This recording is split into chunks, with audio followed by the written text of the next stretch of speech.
So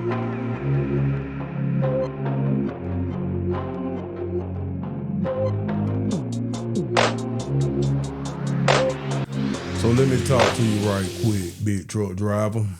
I was looking at a news clipping this week, and it was talking about how you had Democratic states that are going against Trump policy for as non-documented citizens being able to get their CDL driver. And the funny thing about it, a couple of months ago when he brought out this amendment, you had states like California saying, how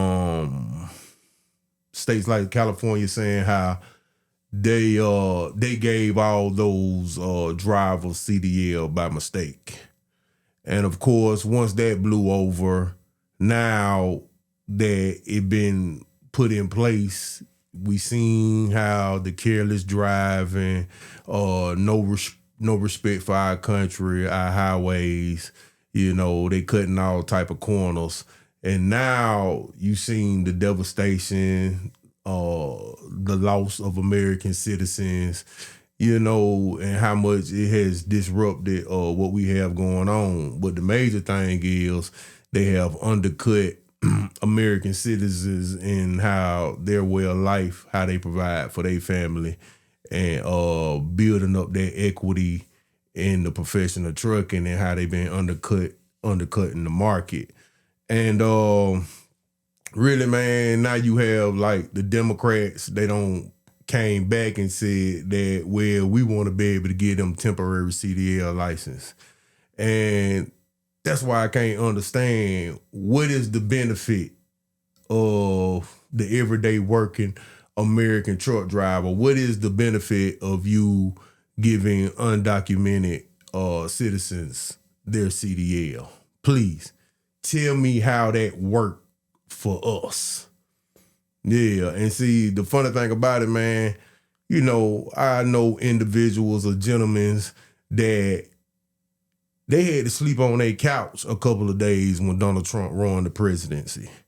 If you ask if a topic come up about politics, they have to get quiet in front of their loved ones because they're scared of being ostracized.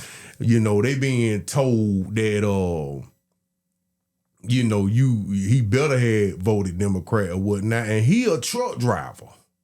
Yeah, be coming at me and having a back and forth on why to vote for the Democratic Party versus why not voting for the Republican Party. And I ain't trying to make this about politics, but I gotta make it about politics because the commander-in-chief, their number one goal is controlling the goods and services, right? And so a lot of you truck drivers in the trucking industry, y'all trying to get an understanding of why things don't got so tight, or why, things you don't have to go back to becoming the company driver. And see, the thing about it, man, the trucking industry is a micro of the macro of what's going on in society over here in the West. You know what I mean? And I'm speaking directly to you men. Y'all have became so soft. I'm going to say it. Became so soft because the trucking industry is a male-dominated industry, and y'all have settled for crumbs, but really it's a micro of the macro because it's not just regulated to one aspect of your life. You're soft within your household. You're soft within the trucking industry. You're soft everywhere. I mean, I used to trip out because, when I first came home from gladiator school, man, the only job that I really could get was working construction and delivering building materials. And our number one ingredient was delivering sheetrock. And it used to just trip me out that when we had new employees come in, they be like, yeah, man, I'm coming from the Army, or I'm coming from the Air Force, or I'm coming from the Marines, that they couldn't last 30 days in that line of work. And I used to be like, how, Sway? How is that possible? How they ain't got the mental fortitude to be able to work a job that take this much, that take this type of physical toughness and mental toughness to make sure, you know, he can provide for his family. He can't even last in that. And I'm like, these are the individuals that supposedly don't been through basic training in boot camp and supposed to been on develop that mental toughness. But now it makes sense because the man in this society has become so impotent. You know, it really, when it boiled down to it, I created this platform because of the death of the CB. Because truck drivers back in the day, we used to converse with each other. We used to set a standard. And it seemed like since the CB has disappeared and it's not a way of life of using when you on the truck, that maybe if I create a platform, because some guys, they might, or girls might don't know the standard that they supposed to be upholding when it comes to this trucking industry. So that's why I created this platform. It ain't necessarily about, you know, what I'm going through. Because if nothing else, you might agree with me or disagree with me. I'm coming from a masculine perspective. So I'm gonna get mine one way or the other. But to me, it ain't fun for me to just be getting it by myself, man. It's no fun when it's just like that. So it will be more fun if all CDL drivers got back to the top of the platform. I mean, the top of the industry, and be able to raise the level of fruitfulness within our community. Because it's drying up. One thing about a super trucker or a real truck driver, we ain't stingy with, you know what I mean, what we don't amass through our work. Because we know it's almost just like in the streets per se. You know, you ain't even got time to spend the money how fast the money coming in. Because if you 9 times out of 10, I don't know how y'all do it, but I got to set up the well, I got money coming in every day. Because, you know, I deal with a factoring company instead of a pay 30. I don't know, you know, people in business, they know what a pay 30 is. If you don't know anything about business, then don't worry about it. But see, it's just like somebody in the street who, you know what I mean, he hand in hand in every day. He seeing money coming in every day.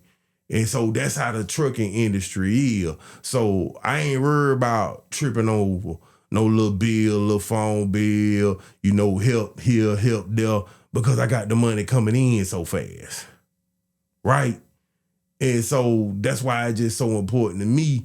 I like the prestige that came with being a truck driver, because while we might not fit, you know what I'm saying, popular society, you know, working in a cubicle, you know, and keeping a fresh hairline and stuff like that, staying well groomed and maintained at all times, we still had more money and more access, or just as much money or access as a so-called professional. So that's why it's just so important to me. And so when this platform set up to get y'all to really think about how even when it comes to the government, everybody against you going back to the top of the food chain, that we gonna have to do it for ourselves, man. And the only way we're gonna be able to do it is sharing, interacting more. Some don't really know how the business fully work. And, you know, we gotta stop taking these crumbs, man. We gotta stop not giving information on how much you might supposed to accept for this load. versus when you supposed to let that load pass. And you know, it's funny to me because we just dealt with the Thanksgiving holidays and whatever. And it was a load that was on the load board, and the broker initially, it was right after Thanksgiving, right? It was right after Thanksgiving, and that particular broker had posted this load. It was less than 100 miles, and they had posted it for like $1,000, and wouldn't nobody touch it. You feel me? So by the time I grabbed that load, I got that load with less than 100 miles for $1,600 because they didn't have anybody to do the load. But in my mind, if that broker was able to pay me $1,600, that means 9 times out of 10, really 10 times out of 10, that's what he should have had in that load from the beginning. Right? But we got so many impotent men out here who willing to take anything because they so worried about, you know what I mean, paying bills and, you know, and taking care of stuff that they getting distracted by the trees instead of seeing the forest. $1,600. He went from $1,000 to $1,600. I ain't got to tell you how much that is per mile, because I don't feel like doing the math. But that's just how simple people or drivers or men in the trucking industry has become. They can't even refuse to take loads that they know that they getting pimped on, because they act like they just gotta do this, they gotta do that, or they worry about not finding the load. Here's the thing, man. If you don't move the truck, nobody makes money, man. Nobody makes money.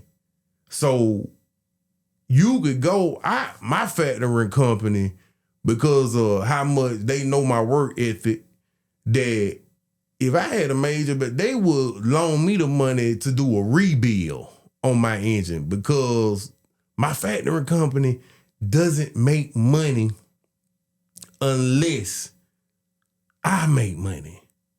So I can afford really go 3 months without really paying my bills.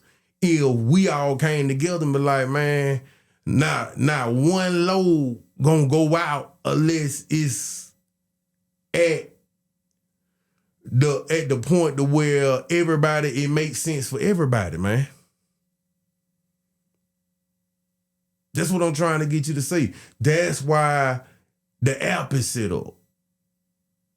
If you seen a gentleman run like the load I did, if you seen me and I post and show where I don't made 16, no lies, and you seen the rate con and, you know, the time spent to get loaded and unloaded, and you seen that I got $1,600 for that load, and I post that on the app, there's no reason for any other trucking company to take that for any less.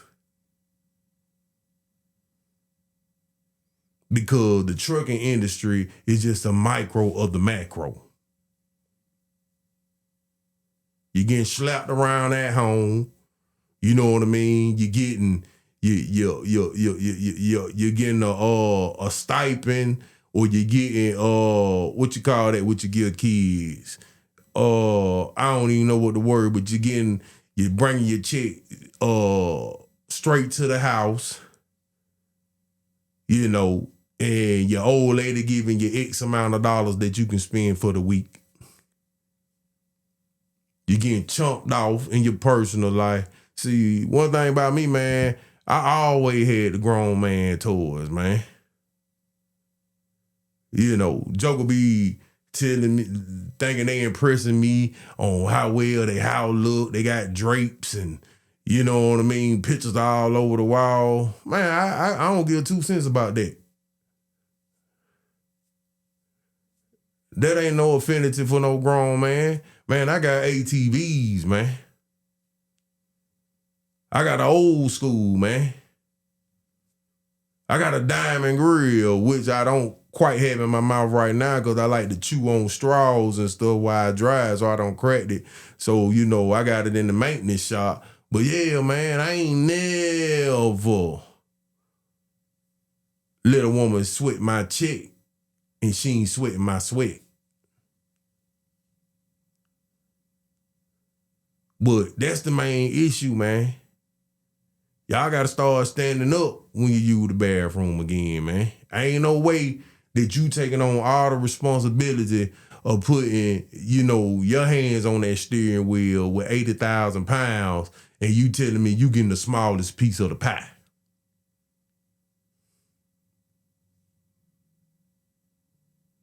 And you thinking that somebody gonna give you some reparations or somebody gonna come and save you, or they gonna be like, oh man, we don't, okay, that's enough, man. We been having our foot on your neck. So now let them eat again. No, man. You gotta set the conditions and create the leverage to where, you know what I mean, is if you will pay me. So as I started this topic, you go to your local or use your vote or you go to your local politician if you want in one of these Democratic states and you ask, tell me the advantage that you giving me as a natural born citizen or a qualified citizen within this country that went and got these CDL, telling me what are the advantages or how you doing me any favors by issuing CDLs to undocumented citizens.